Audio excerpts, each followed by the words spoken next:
Hello and welcome to We Are the Deluge, a spoiler-free chapter-by-chapter podcast about the climate change novel, The Deluge by Stephen Markley. We are your co-hosts, Emily Crandall and John McMahon, aging fans of famous musicians, but don't ask us about our mortgages. Mine was going to be on a similar theme, so I support it. Perfect. Today we are discussing The Years of Rain and Thunder Part 4, set in 2034. The fourth chapter from Matt's point of view, which we are presenting in the form of a long form. Yet again. There's a lot of like four, what's the word I'm looking for there? Sounds, right? Different types of that word. Mm-hmm. Different iterations of the sound for there. Yeah. Ooh. Right. 2034, fourth chapter, form, long form. Yeah. Okay, John, how do we begin a long form? We talk about a cultural artifact in a somewhat contrived way. Ooh, my favorite thing. Do you want to begin? Sure. This is actually inspired by Emily, so I wouldn't give Emily credit. So, although I'll drop in maybe at the end what my alternative cultural artifact was going to be. Emily correctly pointed out something that I noticed as well before we started recording, which is Matt is in the airport. He is talking to what he describes as a hipster. And Emily, I think, poses the correct question of, are there still hipsters in 2034? Which is then begs the further question of, are there still hipsters in 2025? And then I would add what is it about that being the transitional character for Matt from the first half to the second half of the chapter? And I think that the answer to the last question, maybe we can talk about the first two, is Matt is so self-aware and self-referential of himself as a writer that it's very useful for him to like have a stock character to invoke, and a stock character to invoke that is very closely tied with his like particular age bracket, right? Because like I think we determined that Matt and Kate are basically our age, and so obviously, you know, we are familiar with and or have fit in many stereotypes of hipsters in our various times. Indeed. And so I don't know. I think there's something about like maybe this chapter feels nostalgic and a little bit of like Matt trying to deal with like lost youth and what it means to be, I think at this point in his 40s, right? And what that entails for the rest of his life going forward. And I wonder if like the invocation of the hipster, despite the possible obsolescence of the hipster in 2034 or 2025, is like this mechanism through which he is invoking both for himself, but also for maybe Markley's fellow millennial readers, some sense of like nostalgia, while also having a like very useful shorthand for a kind of person who has an elaborate mustache. Okay, this is also, as you were talking, I thought of another possible like way that invoking the hipster could be functioning here, which is like, you know, the jokes sort of about like different indicators of a pending recession, like business is down at the strip club, or like nobody's getting tattoos or whatever, right? The like the presence of one hipster that is like remarkable as a hipster, and is he even really a hipster, as like a signal of something, right? Right. What is foreboding about the fact that the hipster has these particular set of concerns about space, notably. Yes, no one's heard from the mission to Mars, right? Yeah, the NASA/SpaceX mission to Mars. Yeah. Perfect. Yeah. If Markley only knew. Maybe he did. Maybe he did, honestly. Yeah. Well, I love this. I mean, granted, NASA and SpaceX had been working together for a very long time by the point of publication of this novel, but that intensifies, of course. And just last week, like essentially NASA got quasi-permanently gutted.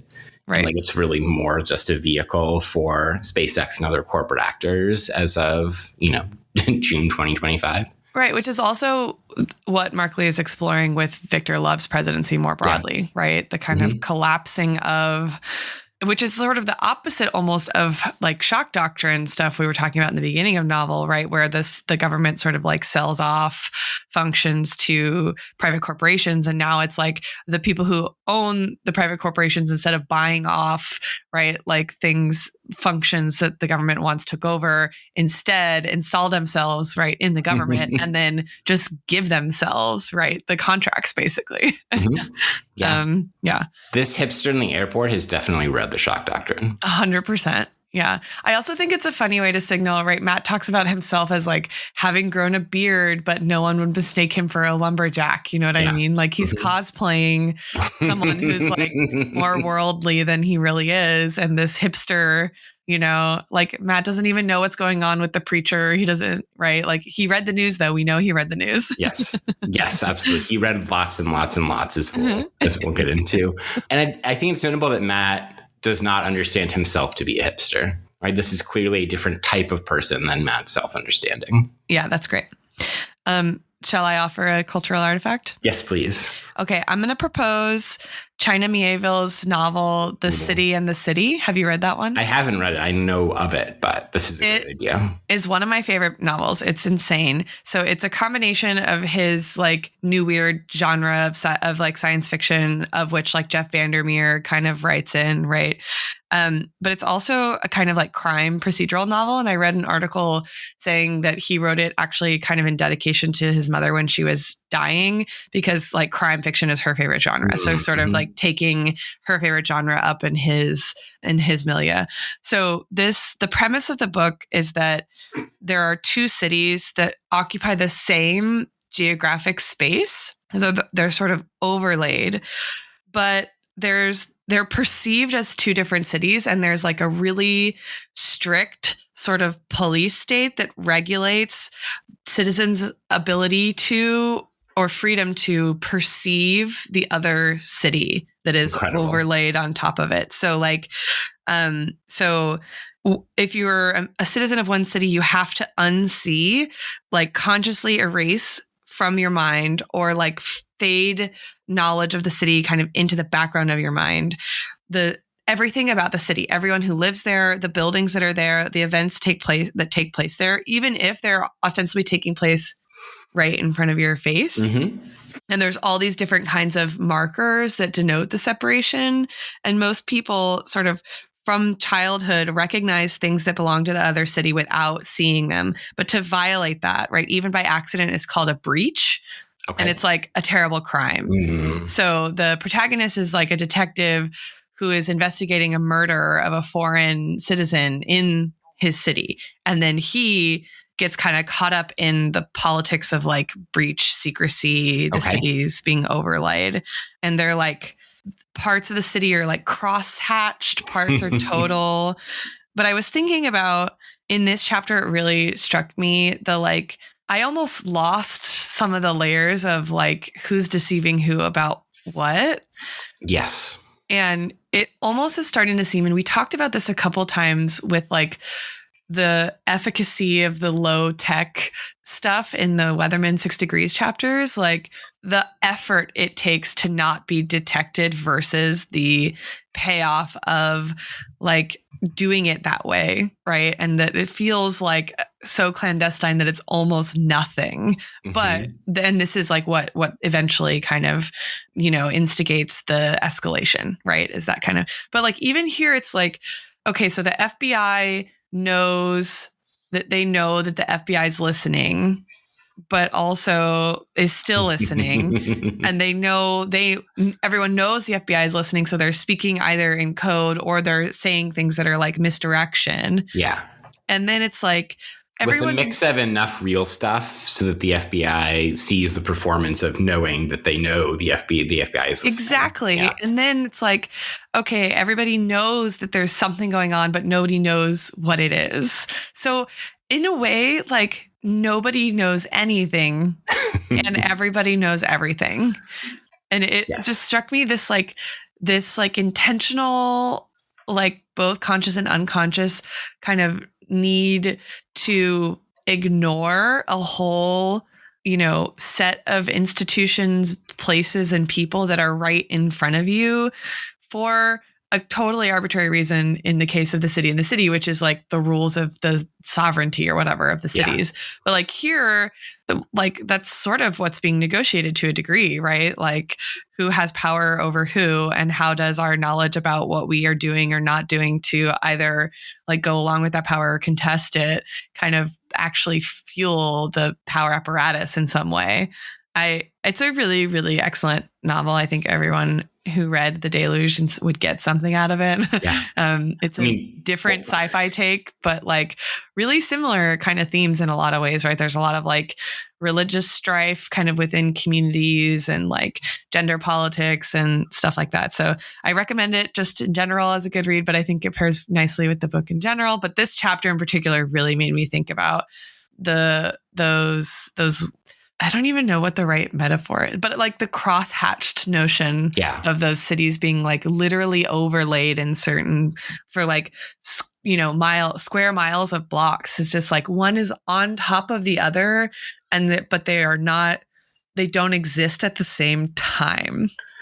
It strikes me that that's a little bit of description of some of the characters' relationships to one another in The Deluge, right? Yeah. Like Matt and Shane do not know of one another, right? And yet they're crosshatched together. Keeper doesn't know any of these people, right? Yeah. And yet, he is crosshatched with Shane, and we'll see what happens to Keeper later on in the novel. So it strikes me that also is useful for thinking of, and just the fact that Mark Lee is so interested in not only what the characters do and don't know, but also what the reader does and does not know, perhaps particularly in this chapter. So yes, I had to several times be like, wait, what do I know right now? Because also, just to add another fun layer, please. For us doing this podcast, who have been reading it slowly, but also have already read it at some point in the past, right? Like I'm actually a lot of the times uncertain of what I do know, aka what I do remember from both having read it in its entirety before, but also from this read. So it all felt very China Mieville to me in this chapter in particular. Gonna put it on my bookshop.org list for when I'm done with some Kim Stanley Robinson. I think you'd love it. Yeah. A lot of good stuff actually mentioned in this chapter too. So much. Notably Alien, which I did as a cultural artifact not too long ago. Yeah. Like also spoilers for Alien. Yeah. Several. If you've not read it, if you've not seen Alien, you would get the whole movie ruined in this chapter. And some fan theories, which I appreciate as well. Yeah. I had forgotten that Coral does the Kafka reference that you and I joked about last episode. She said, or excuse me, they say, all our lawyers are in the dark in a box built by Kafka. Great. So good. Tom makes an Igor line, and I was like, how do I know that reference? And it's not actually in Mary Shelley's Frankenstein, but I guess apparently like he becomes a stock character because of the early film versions of Frankenstein in the 30s and 40s. Yep. Also RoboCop. Yeah. I have a student who's a big Verhoeven fan. Oh, really? I've never seen RoboCop. She's great. Yeah. Yeah. Is it worth a watch? Probably. I've never seen RoboCop. Yeah, me neither. Me neither. Maybe, a spin-off podcast follow-up is we watch some of the shit that's mentioned, but we haven't encountered before in our lives. Oh my God. A second season where we only consume the cultural artifacts mentioned in the book. And then speculate why, for Mark Lee, he dropped that in there. That's maybe a little too much even for us, but that also could make it perfect. Okay. What comes next in a long form article, John? The actual intro. Whoa. I'll let you go with your summary first because I dislike mine. Okay. Mine's a little cheesy. I went with Matt unravels a bit as the threads of plans, deception, misdirection, and friendship get too tangled until ultimately he severs his ties to Kate. I really like it. I went with Matt's secret reunion with the FBF crew and the breaking apart of his relationship with Kate open up an exploration of green capitalism, the security state, love and gender, and narrative. Oh, that's great. Yeah. I think we go with yours. Okay. So we have one little crossover shout out, I think, in this one, right? Yes. We get FBI agent Chen again. Yet again. He is the lead for the FBI interview that Kate and Matt do. Which is interesting because we know from Ash in book 3 that he doesn't actually think a fierce blue fire has anything to do with the Weathermen. Yes. So it's probably very helpful for Matt and Kate, and like maybe save them from being sent to a black site a la Tony. Right. That it's Chen doing that interview. But why do they get interviewed by the FBI and Tony gets picked up by some like secret contractor? Because of that photo of Clairo with Tony. That's it? Just the one photo? And apparently like the predictive analytics plus the photo was enough. Right.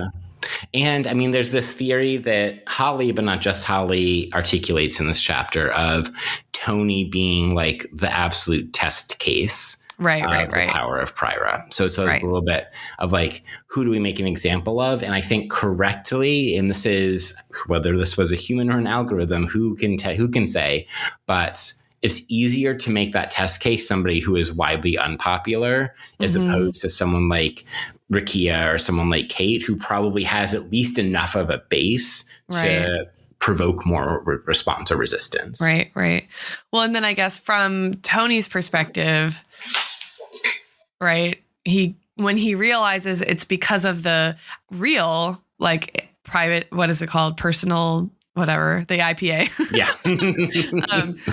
That it's working, Identity which means analysis. Right. Which it's working. It gets him because it's working, which means also that the plot that they're orchestrating's plan for circumventing the IPA is also working.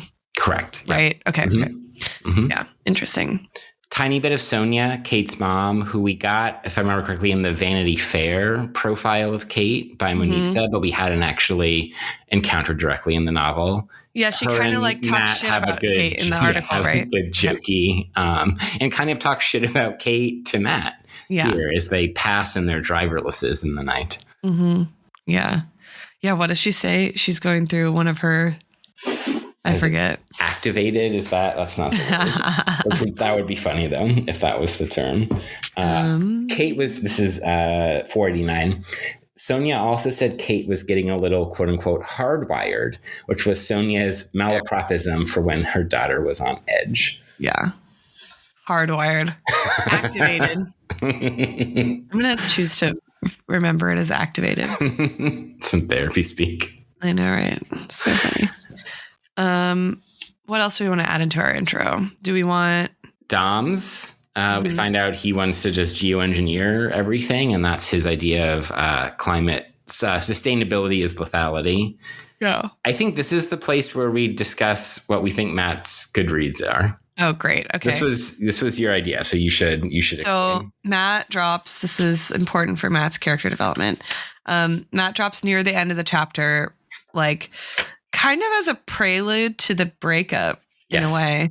It spends some time describing what's been sort of to him beautiful about the life that they've had, even in this time of uncertainty or whatever. Yeah. So he says, by the time I got back to our rental house on the outskirts of Bend, dusk had settled in. The house was surrounded by pines, some fallen and skewed across the forest floor, taken over by rotten fungi.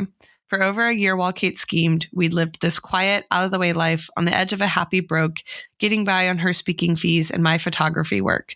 We hiked the Pacific Crest Trail all the way into California, spent weeks at a time rafting and living out of a tent in the Deschutes, Willamette, Choco, and Mount Hood National Forests. We had a living room with a fireplace, 2 bedrooms, a spacious kitchen, and rows of bookshelves. I must have read 200 novels in those years, typically curled into a corner of our sectional, while Kate buried her nose in her laptop and worked with only slightly less fever than the years in DC. So it's also interesting because he says at the beginning of this paragraph, for over a year, and then by the end we get to those years, which is already like, it's already over. And some time has passed, presumably, right? Yes. And it's also the years of rain and thunder. Right. So what I was like, okay, Matt definitely has a Goodreads or something, some version of that. And you proposed Bookly, which I'd never heard of. And I spent some time looking at it and I was like, oh, this is like how to optimize reading, which is very, very interesting to me. Yes. But like, Bookly creates some beautiful, some beautiful Insta graphics from you tracking your reading progress. I love that. It's giving Letterboxd. Oh, that's exactly right. Yeah. So like, What is on Matt's list? What's Matt been reading in quote unquote these years? The 200 novels that he's read. More like Updike, Roth, and Franzen than I'm personally comfortable with. Is on the list. Yeah. Interesting. Okay. I think that there are some things he wants to be reading, but isn't because of the optics of it. Such as? So like he's not reading crime fiction, probably. I agree. Unless maybe he could get away with like a ton of French or something. He's maybe instead of reading the Franzen and the, what was the second one you said? Roth and Updike. Oh, yeah, Roth and Updike. He's like reading the Russian masters. I consider that as well, yeah. Like that's more intellectually defensible. Yeah. The big question mark for me is, does he read Murakami in front of Kate, or does he not read it, or does he read it secretly, or does he not read it at all? Reads it secretly. You think so? Yeah. Yeah. I think he's a big Murakami fan, actually. I strongly believe that. And I feel like he's embarrassed of it because of like the critiques of his work as misogynistic in some way, but also it privately gives him a little bit of like an ego pad because he's like a Japanese writer. That's very closely tied to what I would proffer about his Goodreads is that there was a stretch of a couple of years where he purposely only read women after Kate chastised him for just reading dudes. Yeah. But his reviews on Goodreads are slightly patronizing. Yeah. Okay. So like, is he reading the hits or is he trying to go deep cut? Like, is he reading like Toni Morrison's or Neil Hurston, Alice Walker? Or is he reading like, I don't know, Margaret Atwood, Octavia Butler, Ursula Le Guin? Is he reading like contemporary fiction? I think like Jemison and Le Guin are big for him because I think that that's he loves Alien kind of. So like he's interested in exploring maybe sci-fi through literature as well. Yeah. So like The Fifth Season and like The City We Became and stuff. Yeah. What about, is he reading like just contemporary fiction written by women like a Lauren Groff or like Emily St. John Mandel or something? Yes, absolutely. That's that was part of his like stretch where he only read women because Kate chastised him. What about like Virginia Woolf or Jane Austen? Nope. Okay. He's not interested. What about Proust? Does he at one point do all of In Search of Lost Time? Every other year he does In Search of Lost Time from beginning to end, every volume. It's one of his traditions. Like I actually, I have a friend who's a Bookly user who just is a big reader in general and like very classics oriented, but he does a year of War and Peace every single year. Wow. Yeah. That's wild. Yeah. I have a very important question for you about Matt's Goodreads. Okay. Matt's Goodreads. Did Matt read the novel Ohio by Stephen Markley on his Goodreads? I mean, yes, it's canon. Yeah. I have another question for you about his Goodreads. Please. Is he reading nonfiction and is he reading political theory? And if so, has he read any of the theory we have paired so far with this novel? Absolutely not. No? He'll do like Killers of the Flower Moon. Okay. Sort of nonfiction, but I think that like that's he wants like narrative nonfiction. You don't think he's picked up like to impress Kate like Bell Hooks or Audre Lorde? Maybe. They're on the shelf. Whether he's read more than a chapter? Question mark. What about Arendt or Fanon? Arendt, yes. Okay. Because I think that's canon-ish because he's like, well, I need to get that reference and the fact that was Kate's like move back in Wyoming. Right. Fanon, probably not. No. Okay. Wow. I have to admit that I've read a lot of books on Matt's Goodreads. Same. I saw myself way too much in this exercise. Yeah, me too. Which, like, Markley probably also would see himself a bit too much in this exercise. So, yeah, I'm good. That was really satisfying. Yes. I think we should do one plot note with regards to Coral. And that is this incredibly cryptic foreshadowing sign that we're going to put on page 487, where Coral is talking about their dad and their dad's death and their dad's secret motorcycle. I'm not going to say anything further. But then we get the line on 488 which is almost right before the breakup, where they tell Matt, we don't see the people we love with clarity, end quote, which doesn't have to be cryptically foreshadowed potentially, because it can be applied to Kate. Right. Yeah. I just also, after we don't see the people we love with clarity, Coral says, I'm not being subtle here, which is It is really good. I also think that it's funny that they drop that right before in the narrative we get a discussion of the fan theory about Alien. So I buy the fan theory. But I also think that that's a different way to flag, like, this is a moment where something's happening, pay attention to it, right? Because like fan theories are all about like picking apart dialogue to search for clues underneath it. So I think that's Markley's like wink, wink back to the Alien reference that like, this is something to pick apart, right? I'm not being subtle here, is what you're saying. I'm not being subtle here. Yeah, exactly. That's exactly right. Yeah. So if anyone wants to do some, fan theorying about the Matt Coral conversation, it's ripe territory. Territory is not ripe. I mixed my metaphor. We'll go with it. Isn't that a metaphor though? I didn't want to go with fertile territory. But I feel like people say ripe territory. The territory is ripe for it. Sure. Huh. We're going to. I'm gonna think about this. Okay, shall we move into more of the body of our long form piece? Absolutely. Lead us off. All right. So we've been talking a bit about the structure of this chapter already in terms of the layers of secrets and deception and stuff. So I was wanting us to think about like this chapter kind of positioned right before the next chapter is called The Siege, and it's an interruption from the format so far. It's not told from one of the POVs of any of our characters, if I'm correct. Correct. If I remember correctly. Yeah. Correct.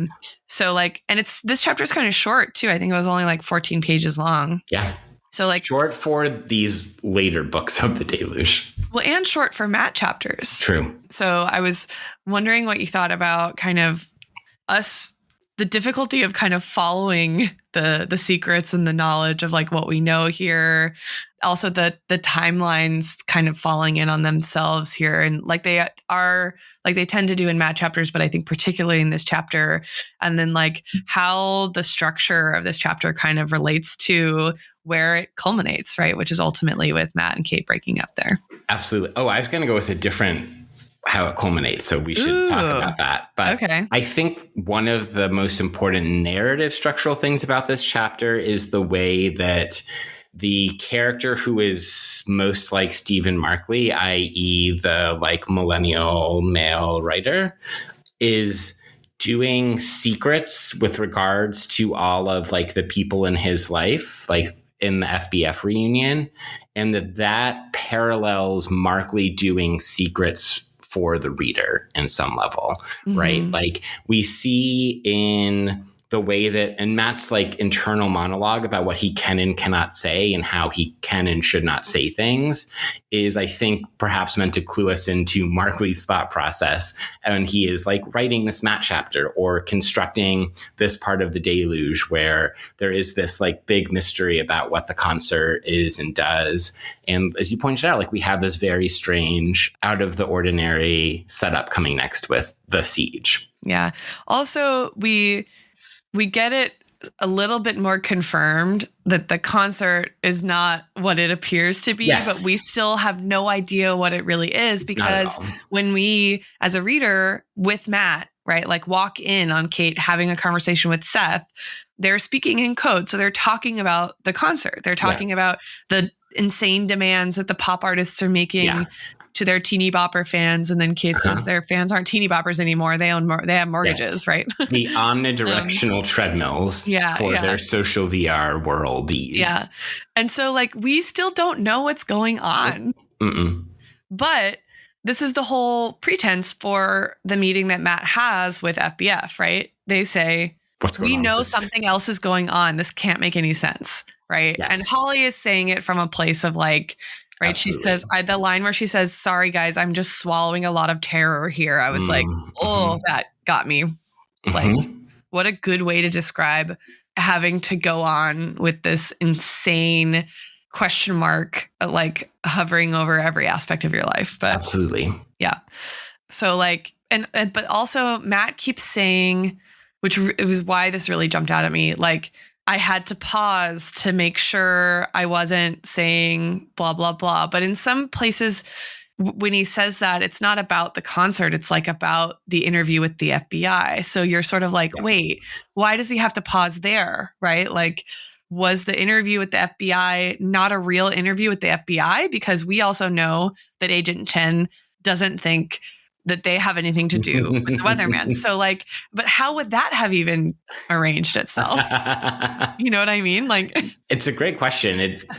It does put oddly on the same side some of the FBF crew with Agent Chen. If this actually happened, and they're like, we want to find out the secret. And so it doesn't matter whether it's former or maybe present allies and comrades or the law and the security apparatus of the state. Like, both of them, from presumably very different angles, are trying to burrow into what the secret is. And Matt has to, through multiple layers stacked on top of one another, to go back to your Mayville reference, figure out what he can and can't say, but also how he can and can't say them. Because he's not only self-conscious about what he's going to say, but about the tone that he's using and about how much emotion he's going to visibly show or how much emotion he's going to stifle. What struck me is a way in which Matt is, for perhaps the first time, paralleling Tony,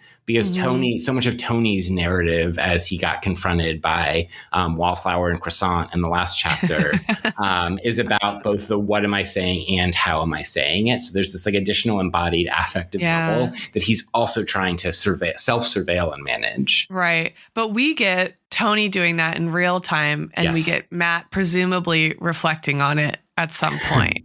Excellent use of presumably. It seems like it here, though, because like, especially because of that slippage in the paragraph that we were just talking about with his books.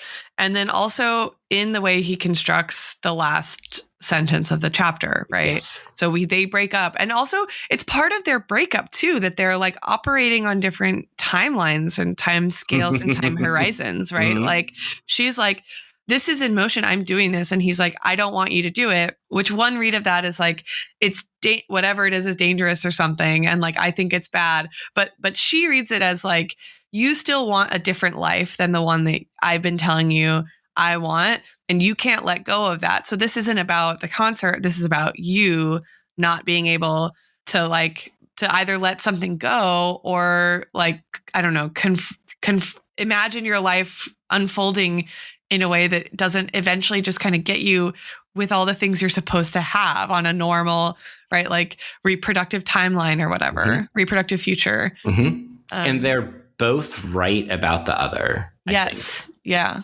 Or both right about what they are saying about the other. Yeah. I also was just thinking when you were discussing like the possibility that some of FBF and Agent Chen are actually kind of like aligned in some way from different entities, is also remember from the Ash chapter that Agent Chen, unlike Ash, thinks that like the white supremacist groups are far more dangerous than even the Weathermen 6 degrees. What so like, presumably everyone at that reunion with FBF would concur. But not the administration. No, definitely not. Right. Definitely and not. We learn not the pastor, right? We also learn here that the pastor is burning, like doing some live thing where he's burning the like piles of the Quran, right? With a flamethrower. Not in a VR world, in the real world. Yeah. Which is also another layer of like what's real or not. Yes, absolutely. This chapter kind of fucked with my head. I don't know if you could tell. I could, and I support it. I mean, how much either on a first read or this reread did the last line, but it was the last time I'd ever see Kate Morris fuck with your head? This read for sure, I was like, whoa. I also didn't remember from the last read that he like drops that at all, which is kind of interesting. But there's so many things that could mean. So It feels like heavy. And I think when we get to the next Matt chapter, if we remember, we should revisit this line because I think Mark Lee is up to something that we can't talk about yet. Okay. Okay. Next Matt chapter. Next Matt chapter. You know what? I'm going to write it in my notebook just in case I look at Beautiful. It's genius. Revisit last line. Next chapter.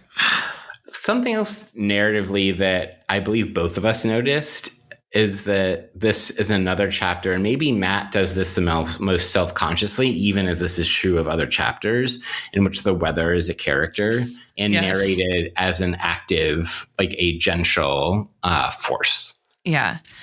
what is it in the beginning? He gets to New York. And it's 70 February. And humid in February. Yeah.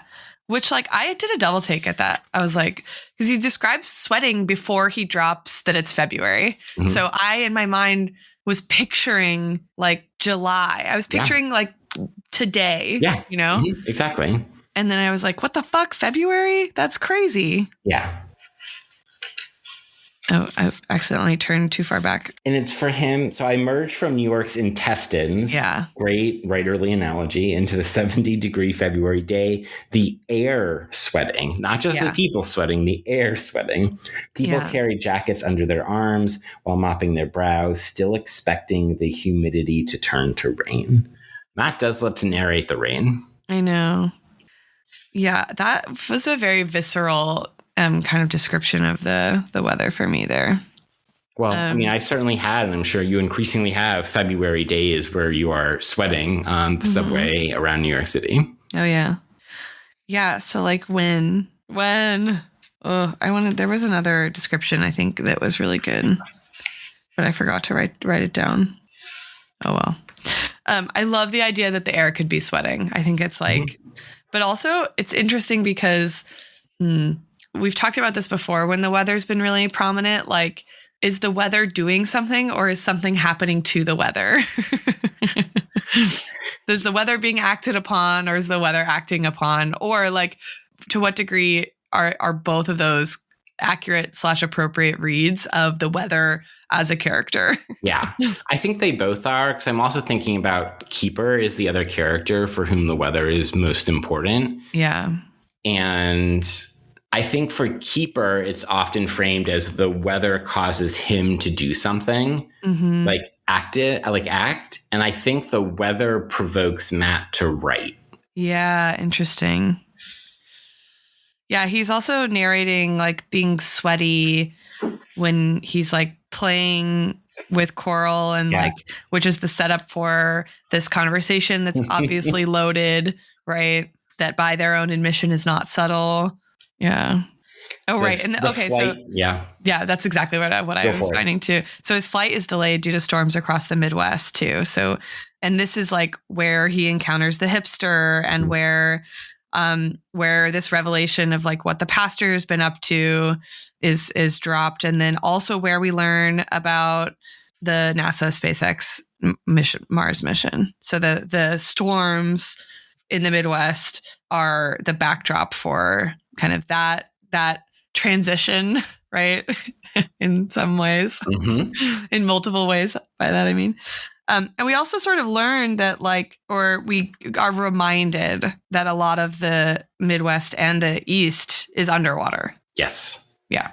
And Matt mentions at one point, this is perhaps the most directly foreshadowy, that the sky is yellow as if they're going to be a rare tornado in Oregon. And in fact, there were rare tornadoes in Oregon from the same storm system that produced the Great Eastern Flood. The Great Eastern Flood, yeah. The clouds hung low and green in a nauseous yellow sky. Oof. It's a good description. Yeah. That's a Mark Lee is from the Midwest and from tornado country. Right. Right. Not the direct center, but part of it. But also, the interesting point is that like the tornadoes go unremarked upon, right? Yeah. Because of the flood. So there's also so much weather happening that like we can't even comment on it all. Yeah. It's great. Yeah. Okay. I have a small technology question in the context of the book. Yeah. Are ARs new? Because sometimes they say AR and sometimes they say VR. I think AR are the like glasses, right? So the like Google glasses from, speaking of hipsters, wasn't that like a thing supposed to be a thing 10 years ago? Yeah, it was. Yeah. Yeah.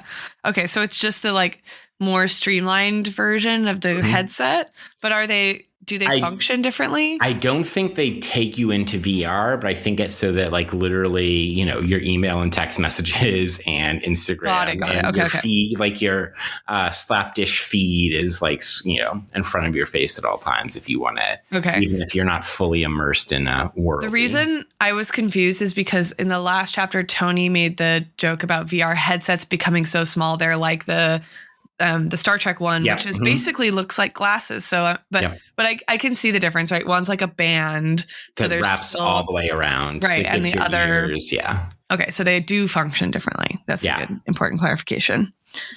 Should we move to talk about the breakup? Yeah, let's do it.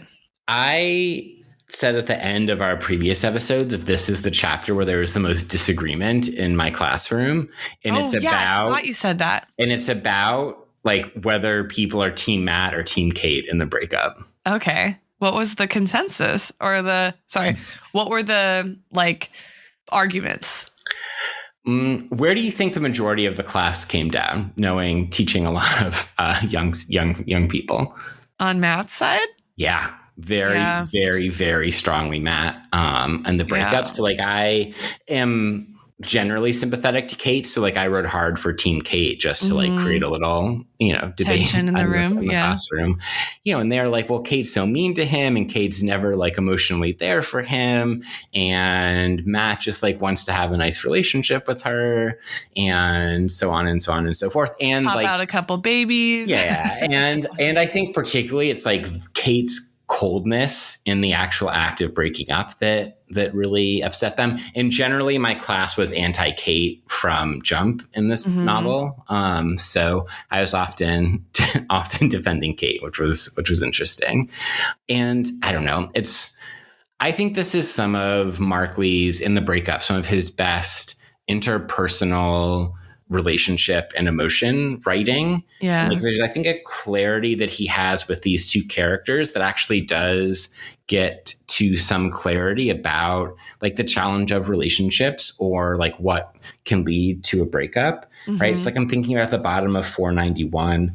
So the argument has already started a little bit, right? Matt reveals that he met with the FBF people while he was gone, and he tries to start once again convincing Kate to quit the concert. And then he says, sometimes when you're in love with a person, you don't know what you're about to say to them until it's already leaving your lips. It's like you walk around with this splinter buried deep in the skin, and you think, no way that will ever come out. Then suddenly it does. As soon as it left my mouth, I knew there would be a moment before I said this to her and a moment after, that these words would be irrevocable. It's really, really good. Because like I think there is something very real about how relationships, or like crisis moments in a relationship, can function in precisely the dynamic that he identifies. And I think that this is an example of some of the kind of narrative and particularly temporality things that you were interested in, because it's working like in the moment. It's like as if it was decided in advance that Matt would say this without wanting to or intending to, and also like creates this rift in time. Yeah. And I think it's really and even excellent. The introduction of this too, right? He says further up on 491, at first I thought I only wanted to tell her so I could think things through out loud, right? So he's like sort of narrating the idea that like his motivations even were hidden from himself, and that like all along he knew it was going to come to this, but he didn't want to know. So he pretended like that was like everything was fine, right? Which also strikes me as a very real emotional dynamic. Yeah. And then like further down. And then all the things he's scared about saying to her, or all those things, all the responses from her that he's afraid of hearing, he gets, right? But he also anticipates them and kind of cuts them off. Yeah. It's so good. I also thought the reveal of the MFA program was really clever, because we get twice reference to an email he's received from UNC. So we know it's from a university, but we don't know what it is. Yes. And like, I guess there are only so many emails you could receive from a university, but it could have been like, I don't know. We don't know in the world of this novel what it could have been. Right. Yeah. And then also that it's an MFA program. Right. He's Perfect. like, don't even fucking say it. I already know what you're going to say. Right. What's it? Oh, Tar Heel, you're going to write your little book while the world falls apart. That's him imitating her in responding to him. Yeah. Yeah. And there's such a difference in the way that Matt and Kate understand the place of romantic relationships in the world and in their lives that I also think Markley is drawing out really effectively, right? It's like I'm thinking about the way in which, okay, this question of should they have a family for Matt is a self-contained question about the two of them and their life. But for Kate, that question is inextricable from the fantasy of like whether it can ever be okay in the world, but whether there's anywhere or any place or any time or anything that one could use to hide, right? And I think that that's really, really telling about one of the fundamental emotional differences between the two of them. Yeah. Right. And he frames it as, I can't compete with your mission. Right. So for him, it's like, you have this mission and then there's me and you will never choose me. And for her, it's like that it's not a choice. Right. It's like you can't have any of the things that you want without confronting the world. Right. Yeah. I kind of agree with both of them. Yeah. Yeah. I mean, I think I also like Matt's line, and this is perfect for Matt. It's like a little bit tropey, but in the way that Markley is often, I think, effectively using tropes. His, I wanted you. I loved you. I love you so desperately. It's ruining my life. Like these are all kind of like stock romantic breakup tropes, but I think that they are also ones that are very authentic to Matt as a character. Ugh, do we want to say anything else about their breakup? Yes, if I may. Yeah. I think the clarity that each of them have at the very end is really impressive, right? So like Matt's, this is not how it goes. It just isn't, right? I want you to show you care for me by calling off the concert is a ridiculous ask, I think. Yeah. But also, again, extremely true to Matt and extremely true to his relationship to Kate. And then like Kate's, I think, coldness of, well, I think it's time for you to go is also like very much just a clarity of Kate, and so like, I think you said it, this is actually a little bit above, this is 493. What are you waiting for, Matt? Go. Don't let me stop you. And like Matt thinks that they have not yet gotten to the, are we actually breaking up part? And like Kate just goes there. And again, true to Kate's character. And I don't know, like part of the argument I made to my students is that Kate and Matt actually are not meant to be together, right? In a romantic relationship. Like they are not, kindred souls or kindred spirits or whatever, that narratively, like we've seen nothing but conflict between the two of them over and over again. And not to say that like relationships should be without conflict, but there is a certain fundamental difference between the two of them that this chapter very efficiently and concisely draws out and uses as the mechanism through which they break up. Yeah. I mean, I don't know. Like if anyone ever said, if I've ever meant anything to you, you won't go through with this about something that is like the culmination of my entire life's work, I would be fucking furious. Yeah. That's like the audacity. That is an incredible moment of emotional blackmail. Like, yes. Yeah. Absolutely.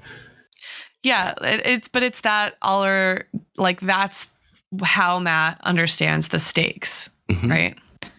And like, it'd be different if, like, I think that's ridiculous, and I think emotional blackmail is the correct framing of it, but it's not unreasonable on some level. Like, I can understand being in the place where it's like the world is fucked, so I'm going to affirm this small, like, part of the world that is actually everything for me. Like, I understand Matt's desire there, even if the way he expresses it is, like, not good. No. Yeah. Yeah, but I think we've, like, been tracing this actually increasingly, that our characters, like, they're not wrong, but they're framing things in ways that make the arguments that they're having with people or the people they're trying to convince about things difficult. Right. This was like how we discussed Seth and Ash, right? Precisely. Trying to discuss having a baby. Yeah. Yeah. And just also that Matt's invocation of like the life that he wants and he thinks that Kate should want and they should want together is actually quite like scripted and kind of patriarchal and heterosexist and like, and like there's the non-monogamy part is also like lurking in there on 493 on the top as well. So like, I also think it's a somewhat unreasonable ask for Matt because all he wants to do is to like have the, husband and wife and a kid or two and the dog. Yeah. He wants to own her. Yeah, it is tough. I get where he's coming from, but it's hard to like read this argument, I think, in particular, generously because of the way, right? Like on 492, he says, yeah, I want to start a family with you. Hell, I'll breastfeed while you chop wood. I don't care. Like, you can't do that, Matt. I mean, sure, neither of you could breastfeed, you could formula feed, and you could be responsible for doing the caregiving. But like, just to throw that out like it's nothing, I think betrays the degree to which he doesn't understand her critique of the thing that he wants, right? The idea of the thing that he wants. Yeah. And he's never gotten it. He's just said, okay, but he's never tried to really understand it. Yeah. And now he, instead of making a different plea to Kate about why she shouldn't do this, he doubles down on the patriarchal dream. And it doesn't work. Choose that and choose me. Pick me. Yeah. Over, like you said, the culmination of one's life work or part of one's life work. Do you think that Kate, not that she would give up on the concert or whatever else is happening with the concert, but like, do you think that there's a more thoughtful, like more refined version of Matt's like desire for a life project or life plan that she could hear and accept? Well, I was actually just thinking about it in the context of the way that the Seth and Ash debate happened, where we were like, why wouldn't Seth, instead of relying on like tropey kind of like almost platitudinal arguments that we know Ash wouldn't accept, why doesn't he just concede that it's irrational and say that he wants to do it anyway, right? And I feel like there's a way in which the parallels between those two couples are thorny, but like Kate and Ash are a little bit the same in this way. Like they see the world in a way that's like a little bigger and a little like more interconnected than their partners who are a little traditional, a little dreamy, right? Yes. But like, it's kind of, the irony of the concert is that like Seth is dreamy in a way that dovetails with how Kate sees the world. So they are committed to this together, but Seth sees no problem with committing to the concert and raising a family at the same time. Right. So like, how could Matt have pulled on what makes sense about it for Seth in a way that could like speak to actually that excitement about action that both Kate and Seth share? Yeah. That's a great way to put it. And I think like just insisting on the family and the you of it all like doesn't actually work. Like he needs to have a pitch for it that is about the world, you know? And like maybe some of the stuff that Seth uses on Ash that doesn't work would actually work on Kate, right? I agree. Yeah. You know, like we could do it differently. We could have a family where we raise kids who think about community, right? Like what's even the spiel she goes on to derail basically. So this is on 482, right? To derail the FBI or like deflect questions. She says so much. The whole point of Climate X is to build an antidote to the alienation and desperation people sometimes don't even know they're feeling, she told the agents, that you guys are probably feeling. Politics has become entirely about individual self-expression instead of collective revolution. And I've been trying to push back against self-referentialism and sanctimony and dead-end radicalism. We want to reorient people around a shared vision, right? So like, how Matt could have mobilized that, right? Like as a justification for why they ought to start a family for Kate and like just conceded to Kate that he understands what she's trying to do, right? Like to not at least try to make the appeal in her worldview, I think really betrays the fact that he does not understand her or is maybe just more evidence to your thesis, which is that they don't belong together. I also, to be very basic about it, I also frame it to my students as I think it's easier to understand and see and recognize Kate when one is in their mid to late 30s than when one is 21 years old. Yeah, I think that's true. Yeah. Oh, man. And I told them I felt bad about making that point, but I was going to make it anyway. Yeah. I know.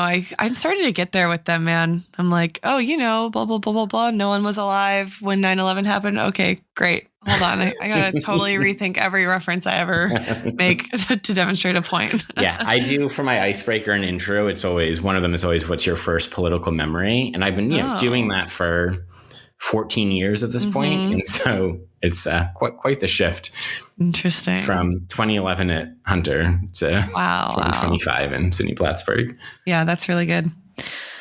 Okay, we've not talked much about the green capitalism stuff, but I feel like we're moving there in our Galaxy Brain Take. Maybe we could just say a little bit about like the kind of practicalities of climate politics as they emerge in this chapter. Please. Yeah. So we get Matt provides us with the framework of armaments to think about new approaches to climate, right? So we're no longer stopping climate change. We're doing some version of like adaptation or mitigation, maybe, but it's like a war machine now, right? We are arming the coast to Tony prepare. Called for in a different way. Yes, exactly, which is really interesting because it's like nobody was willing to suspend, right?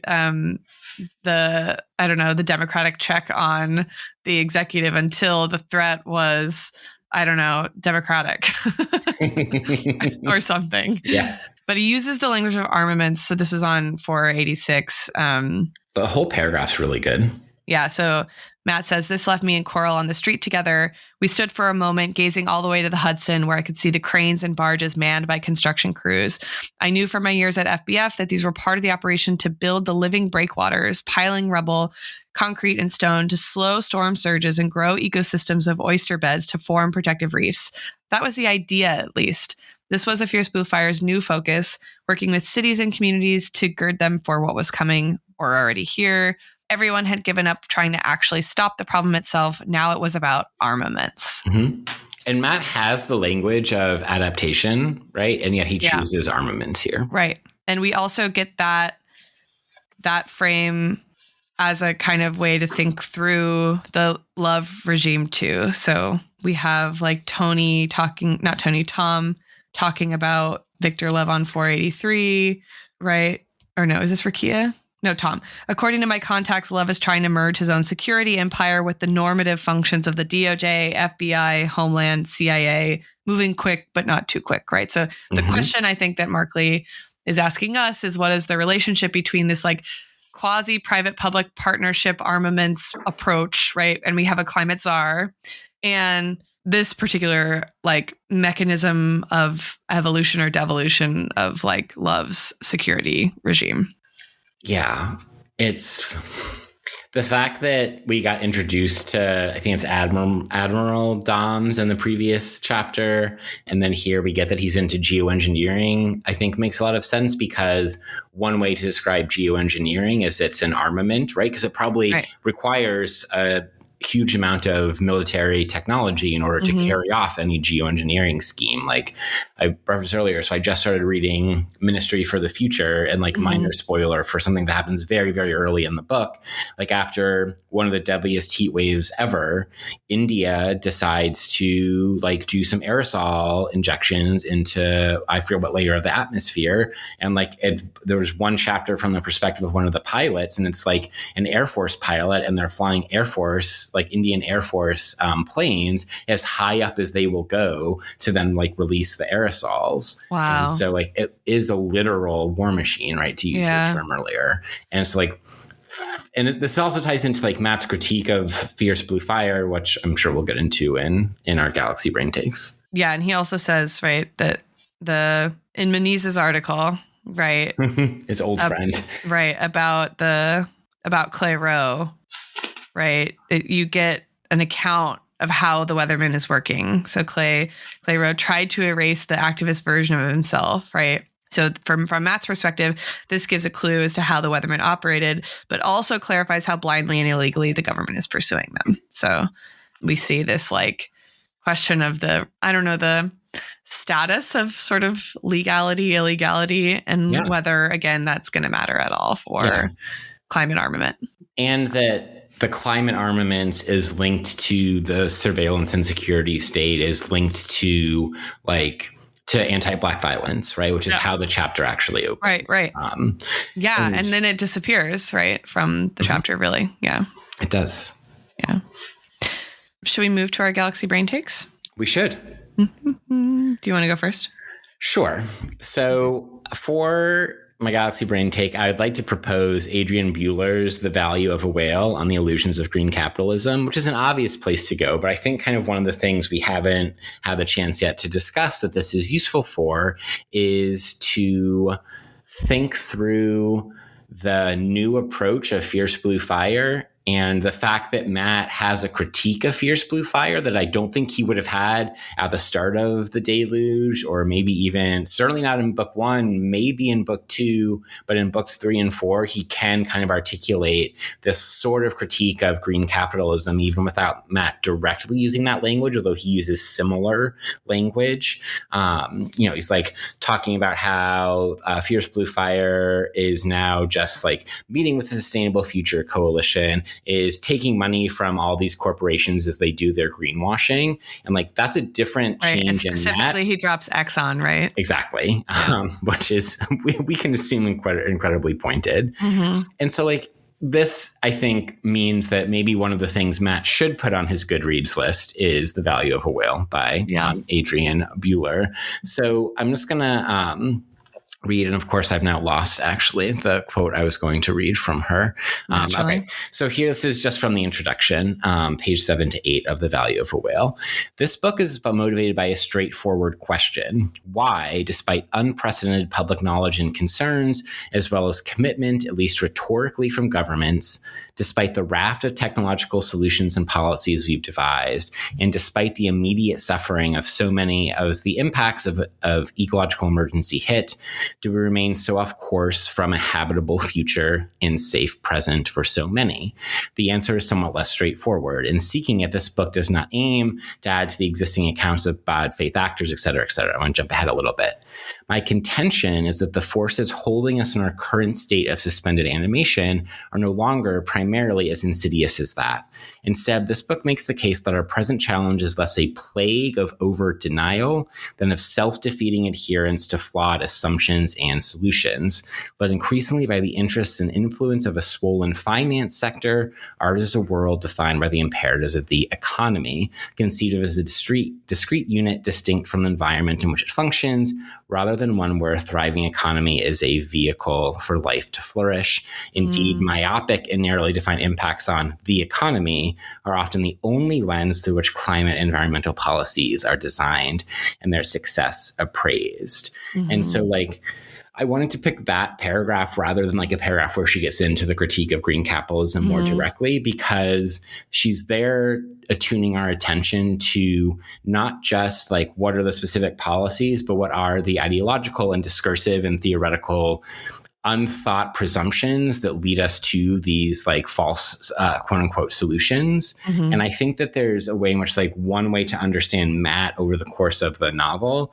is that he has the tools now, thanks to Kate, thanks to A Fierce Blue Fire, to make a similar sort of critique, and that there's something about the immediacy with which he makes it in this chapter that I think is telling of his education from I never thought about climate change at all to the second book of the Deluge, where he's once you have your blinders removed towards climate change, it's all you can think about, and so on and so forth, to he's now developed a green capitalism critique in proto form. And I was thinking about all of this because there's been a lot of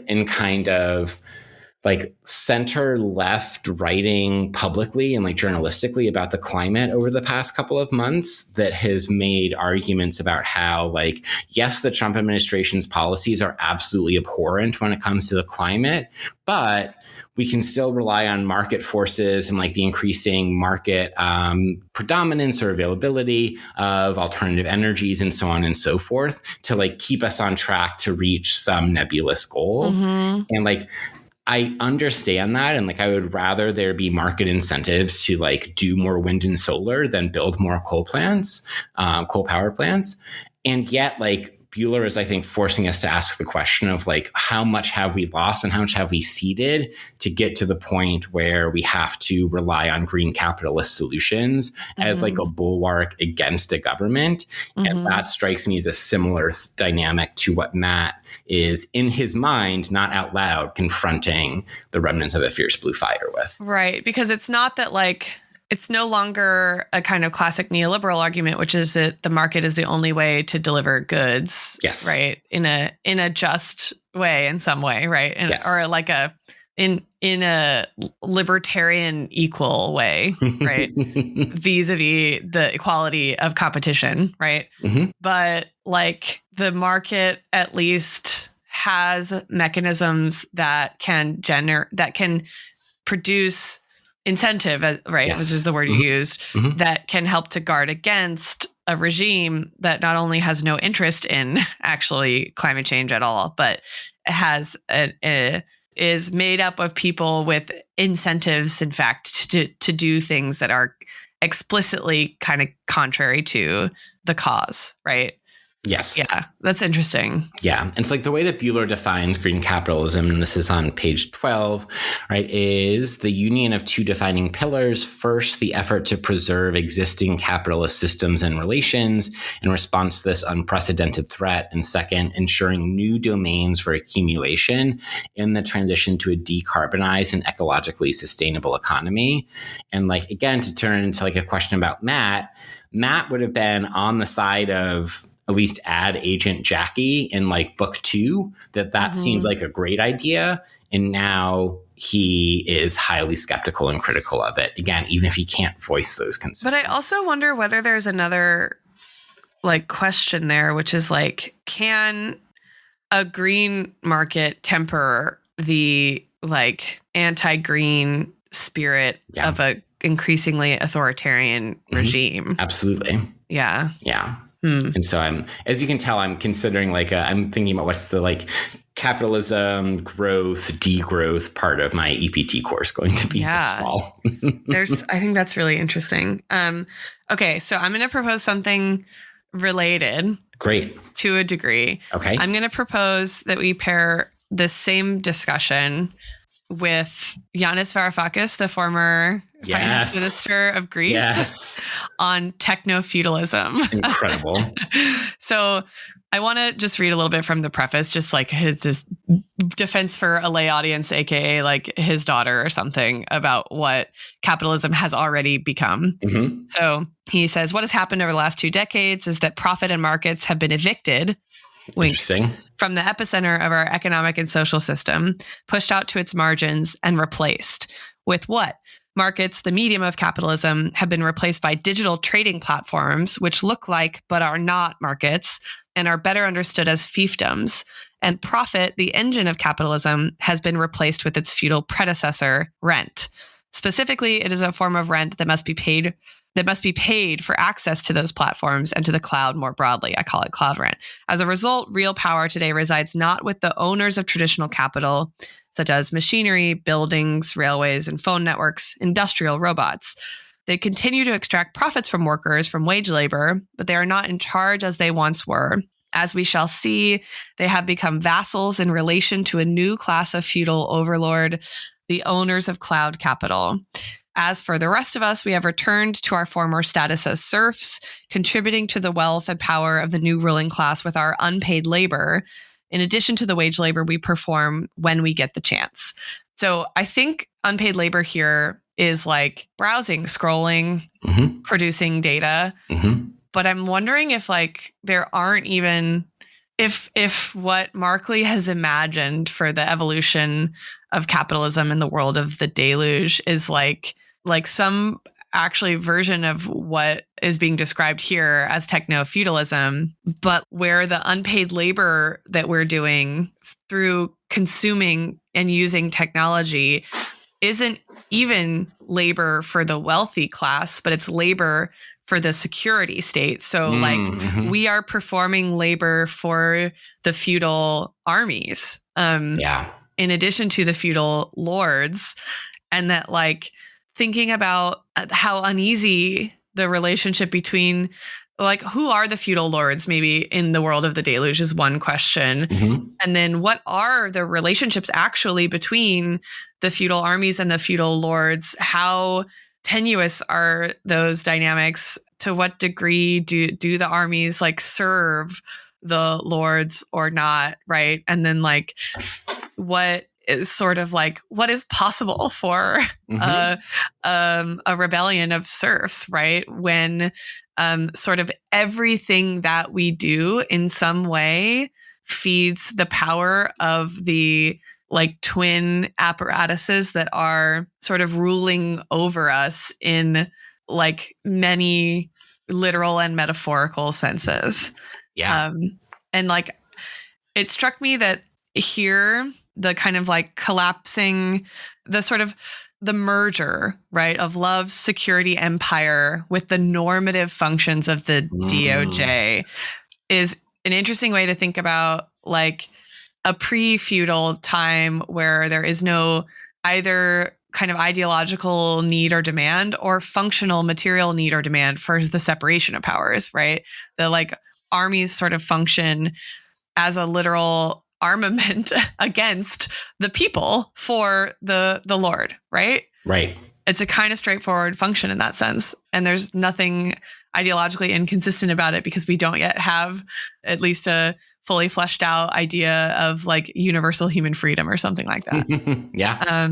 And then I was really interested in Holly's description of the experience as having been a total hall of mirrors for, right? So she says, Uncle Corey has hired serious criminal lawyers and they seem unnerved. And so like, thinking about the bureaucratic apparatus that has used technology generated by Tony himself or like data or labor, right? Like technological labor that Tony himself has done to like pluck him out of society and disappear him, right? And then like to have a justification for it that legitimates the complete circumventing of the rule of law, right? Like there's what about that is democratic at all? And in fact, it seems like ancient and archaic. And so I was like, it seems feudal, right? It's like the arbitrary will of the king that's like, I don't like you, off with his head, right? Like I don't have to have a reason. There is no such thing as rule of law. Like the rule of law is my will, right? Yes. And so it was kind of jumping out at me the feudal parallels in this chapter. But then I wonder if we could bring like a Matt's critique of green capitalism with the assessment of Love's kind of security state as actually a little more feudal. And then like, what's the relationship specifically of the kind of technological feudalist, like sort of layer to this like collusion between the feudal technological state and like the green capitalist market. Yeah, because like there's, you know, if we go back to the geoengineering question, right? One of the questions is always going to be who is profiting off of and like who is accumulating through geoengineering and the many different possible like geoengineering schemes that exist, which is also a question of like what feudal domain are we going to establish for some new or existing feudal lord, but in X layer of the atmosphere. Yeah. And then like, I'm wondering. Obviously, like outer space stuff is, of course, yes, important here. Yeah. But I'm also wondering, like, how Markley's envisioning, like, what kind of surplus is being produced through the labor people do in VR worlds. Yeah. Because we know that the slapdish CEO is the richest person in the world, or was as of a couple years ago, at least in the novel. Right. And we do know that the IPA, the India Pale Ale beer, that the IPA is like helping to target people who are potentially eco-terrorists. But like, what is the sheer sort of raw data that it is like going through, and what else is that raw data being used to produce aside from its utility for specifically the security apparatus of the state? Yes. Do you know, like, what is it producing for the CEO? aside from his incredible wealth, like what is tangibly, right? Intangibly, actually, I guess is the right word. What is the intangible surplus production there in all of this unpaid, not only like unpaid labor, but like labor we pay to do, right? Which is also kind of mind fuckery. Yes, and I'm not sure who's like the liege to who, but to like push the feudalism point further, it's also like you are, as the CEO of Slapdish or whatever the fuck, extracting power, influence, and relationship to and potentially over the state, right? Yeah. So it's like, okay, well, I can be a more powerful than I should be lord if the king is beholden to me for X and Y and Z and A, B, and C and D and E and E, F parts of the state that is supposedly his. Right.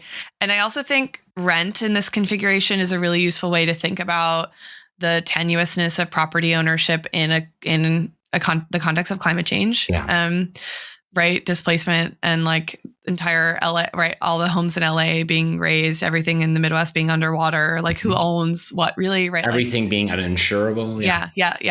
And then the last little bit that I just want to flag and not say anything about is like, where does the pastor sit in the feudal fiefdom? Can I do a similarly, like, what's a thing? And I'm just going to leave it. It builds up on your question of like, well, how do the serfs respond or rise up or back? And we could revisit that question during the siege chapter if we want. That's all I'll say. That the siege, a medieval, what we understand to be a medieval form of warfare, actually is a question in part about like, can the serfs rebel? Yes, I love this. Okay. I'll also just throw out that like the line you read from Kate, 482 onto 483, is itself a Galaxy Brain overly ambitious but correct theory take. Which one's that? The alienation thing. Yeah. So good. So true. So true. Shall we turn to our clever turns of phrase like all good long form pieces? Absolutely. Okay, this is not like a proper millennial comedy LOL, but I really liked Matt narrating observations about people he has in the lead up to the revelation that he's about to get an MFA. Yeah. And like his first time meeting Holly and the way he describes her just made me laugh so much. It's like, I never met Holly, so we shook hands, dressed in a sheer rose-colored blouse, a black pencil skirt. She looked young and bony. She'd been director of the New York office, had anxious bearing of an undergrad, trying to pull an all-nighter before a final. You know, her father is one of those climate bracelets, blah, blah, blah, causing sleepless nights. In addition to being biracial, she didn't look much like him, which was undoubtedly a good thing, but I could see his humorless scowl in her face now, like his DNA shimmered through her in moments of upset. I like spit out my coffee. That was so good. It made me laugh so hard. Yep. And I was like, you know what? Good for you, Matt. You go get that MFA at UNC Greensboro. Like, I'll add another part where my thought was go get the MFA guy is he describes some part of the conversation as mesmerizingly abstruse blather. Oh yeah, abstruse. What a phrase. So good. I really like that. I liked the point when he says no one would mistake me for a lumberjack, but it mitigated some of the boyishness I'd never been able to shake. A mitigation joke, LOL. Yeah, I know. Yep. But it mitigated. Wink, wink. I enjoyed Kate's response to Agent Chen. So after Kate, calls 6 Degrees stupid children, Chen says they're awfully crafty for children, to which Kate just shrugged. It's your surveillance state, dude. So funny. Really good. So good. I think it was really hilarious that in the narration on 483, when Matt asks them what their interactions with the FBI have been, he describes Rakia as having slit her arms over her breasts now, watching me. I was like, why, Matt? Why? Because he's read too much Jonathan Franzen. That's in Philip Roth. That's why. Goes back to our Goodreads combo. Yeah, I know. We think Mark Lee's self-knowingly parodying dudes writing about breasts, right? I think so. Okay. Yeah, I think it's too perfect and kind of on the nose to not be an intentional self-parody. Okay, so when the hipster at the airport tugs on his mustache and says, I just want 1 year where it doesn't feel like the world has gone bug fucking sane. I was thinking about the Ben Affleck meme where it's like millennials living through another once in a lifetime event that gets circulated on the internet every time something happens in the world, which is all the time. I was just like, oh, this hipster is captured the essence of that Ben Affleck meme. I also laughed at Kate's response to, and maybe this was code all along, but asking about Seth and Ash's baby. So Seth says on 490, he's amazing. I know all parents think their kids are geniuses, but Forrest really might be one. To which Kate responds, quote, well, it was your sperm, not Ash's. So I kind of doubt that. So good. Perfect Kate humor. And also perfect way to engage in banter so as to throw off the FBI who's listening, and they know they're listening, and the FBI knows they're listening. Right. But that's also so funny because it's like, wait, what part's the code? Right. And then that's when Matt says, I took the opportunity to beg out, let them talk in their code. Yeah, exactly. Exactly. Yeah. Did I have any other ones? Oh, I liked when Matt explains his own joke on 491.